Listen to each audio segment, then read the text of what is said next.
I'm Alex Sharfin, and this is the Momentum Podcast, made for empire builders, game changers, trailblazers, shot takers, record breakers, world makers, and creators of all kinds. Those among us who can't turn it off and don't know why anyone would want to. We challenge complacency, destroy apathy, and we are obsessed with creating momentum so we can roll over bureaucracy and make our greatest contribution. Sure, we pay attention to their rules, but only so that we can bend them, break them, then rewrite them around our own will. We don't accept our destiny, we define it. We don't understand defeat because you only lose if you stop, and we don't know how.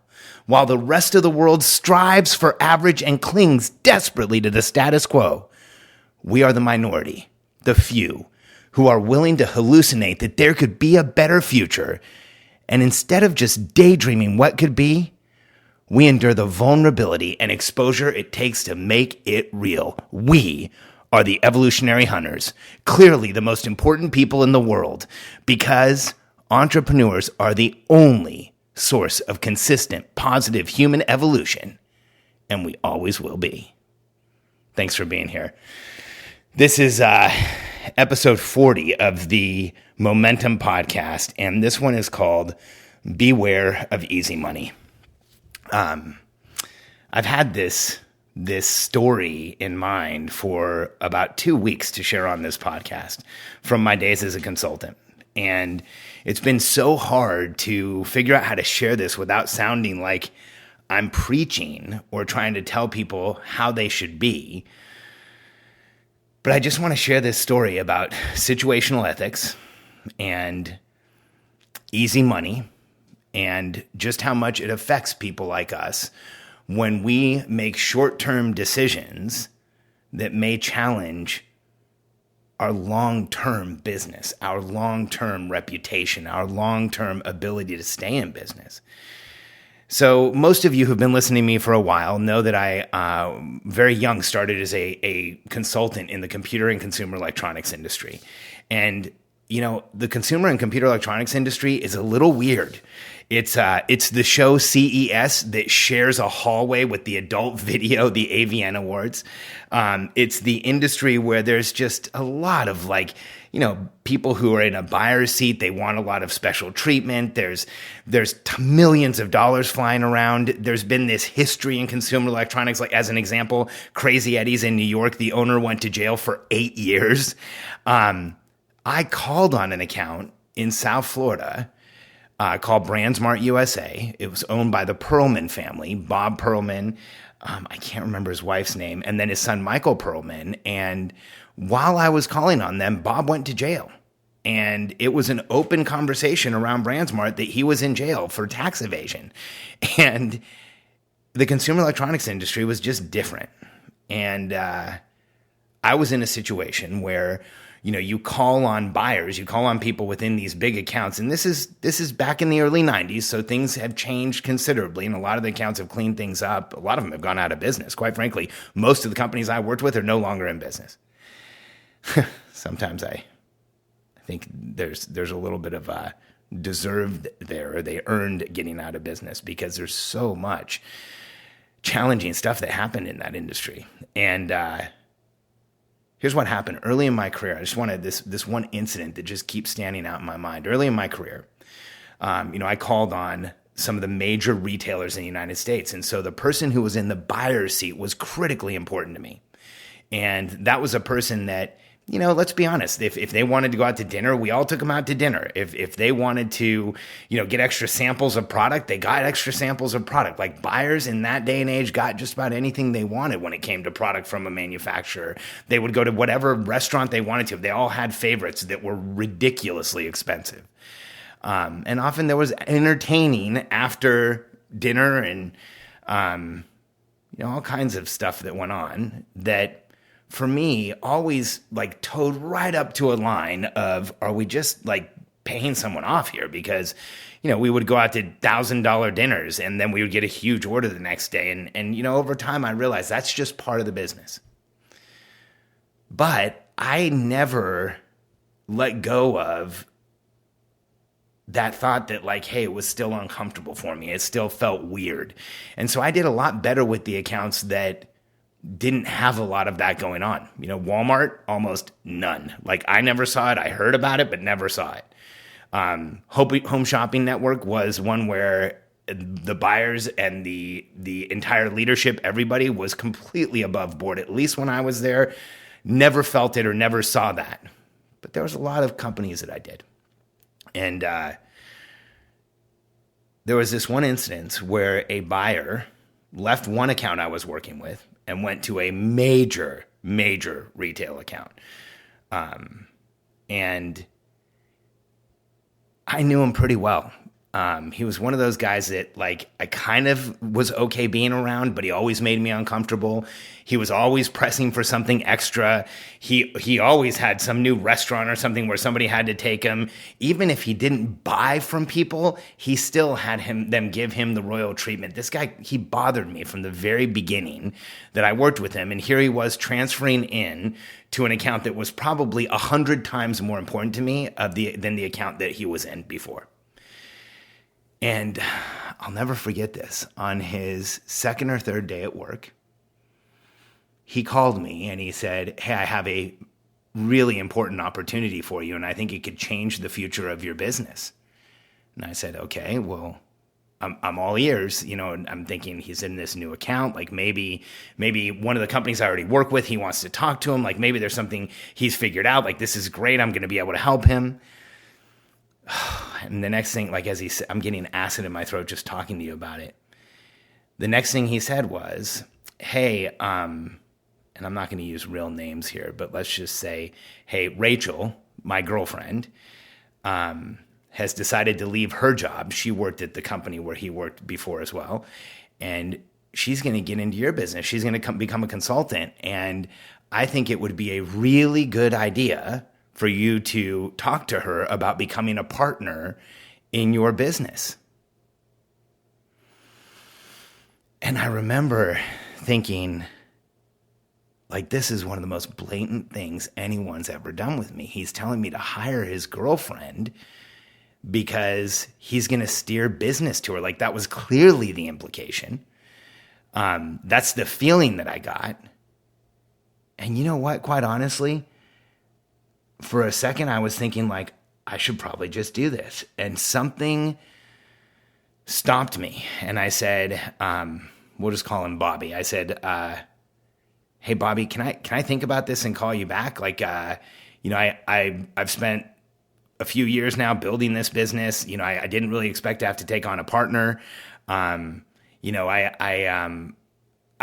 just need a minute to think about it. Can I have some time to think about it? And I remember him saying, yeah, but don't take too long, and then click. And I remember thinking, like, this is a huge opportunity because he's going to make it easy on whoever she works with. And once things get out, like, that whoever she works with is going to be in business. Like, it's going to go nuts. And so I just couldn't make the decision to move forward on it. And so I needed some time to think about it. So I took a couple days. And I remember at the end of 2 days, I wish I could tell you that I was thinking, like, no way, I'm not going to do this. But here's what I was really thinking. Like, I don't think there's any way I'm going to do this. I'm going to call him and talk to him for a few minutes and see if I have that uncomfortable feeling that I had the first time I talked to him. And I'm going to tell him, like, hey, Bobby, I can't do this. I'm not going to hire, I'm not going to become partners with Rachel. You're going to have to find somebody else or something like that. And I called him. And I didn't even have to make the decision because he had caller ID. He answered. He said, hey, Alex, that conversation we had a few days ago, well, it didn't really, or he didn't say it didn't happen. He said, it doesn't matter now. Rachel has decided to work with this other company. And then he named what probably was my closest competitor. And I remember thinking, okay, I remember thinking, like, that those guys are going to kill me now. Like, they're going to have this direct line in to one of the most important accounts we all call on, and they're going to just crush. And I remember, like, I think I babbled something like, okay, well, sorry to bother you or something like that. And then, in the subsequent years, the company that hired her did incredibly well with the account. In fact, here's how crazy it was. The company that hired Rachel, his girlfriend, did so well that they were actually representing competing companies. Like, I worked with Fuji in the media sector and in digital cameras. I worked with SanDisk for flash memory. Like, I couldn't represent another digital camera company. I couldn't represent another flash memory company. I couldn't have a conflict working with more than one organization. And she was somehow allowed to do this over and over again. And for years, like at least 3, I think it was about 3 years, that company crushed everybody who was in our competition at that account. And then in a lot of cases, I had things happen where I was hired by someone, and then they would find out the arrangement that was present at this account, and then they would terminate me for the account, but leave me on for everything else. And it was that bad. And so I remember, getting off of the call and thinking, those guys, like, they're going to crush us, and thinking, should I have done it? And just how I felt being on the phone with him in that short period of time for him to tell me what had happened, I was so uncomfortable. My heart was racing. I was thinking, like, no, I should not have done it. Because, maybe there's other guys out there who have the constitution for that, but, like, I got uncomfortable just talking about it. And quite frankly, in the consumer and computer electronics industry, there was a lot of people that probably would have done it. And it probably, in a lot of people's minds, if they knew what I had done, if they knew I had turned it down, they would have called me a chump. They would have said, like, hey, you should have done that. Well, 3 years later, I spoke to a friend of mine that had just been at the account, and I continued to call on the account. I did incredibly well. I was an award-winning representative there, but I didn't do a lot of business with him, oddly enough. And a few years later, a friend of mine told me he had been at the account and they were cleaning out his office. He was under investigation. And apparently it just got out of control. And he was, just making the decision based on who his wife was working with. And there was all kinds of other things that were going on, and deals being made under the table. And again, I'm in the consumer electronics industry. Tiger Direct was one of the accounts I called on in South Florida, and it's very well known. One of their VPs recently went to jail for stuff he did back when I called on the account, and they've still been prosecuting it all this time. And so him being under investigation was like this shock, but it's almost something that was expected in that industry. But here's what's interesting. That company that competed with me, they were banned from the account permanently. And when you get banned from one account in our industry back then, it was crazy how quickly that ban spread from one account to another account to another account, and they went out of business. And I remember thinking, like, that could have been me. I made that phone call not having really made up my mind. There was that tiny fraction of a percent that I might have said yes. And I remember thinking that could have ended my career.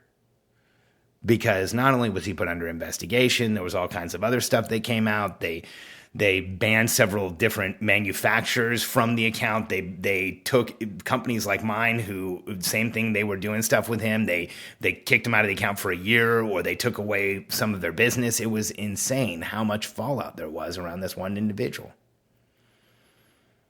And so for me, the lesson that indelibly imprinted in my mind when I found out that he was under investigation and then watched all of the fallout past that was that when something feels too easy, or when money comes too fast, or when it is too easy and you're not really working for it, it's just not worth it.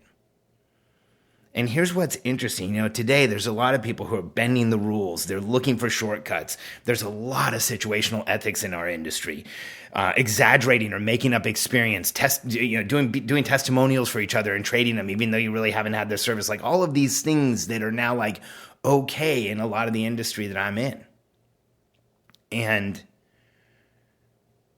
by the time he got fired, Bobby, my company was over $100 million. I had spent that same amount of time really working my butt off. But, I had gotten into Home Shopping Network and done huge numbers on air. We had done a ton of stuff with other accounts. I had actually started calling on the entirety of Latin America and had become the Latin American office for several different manufacturers.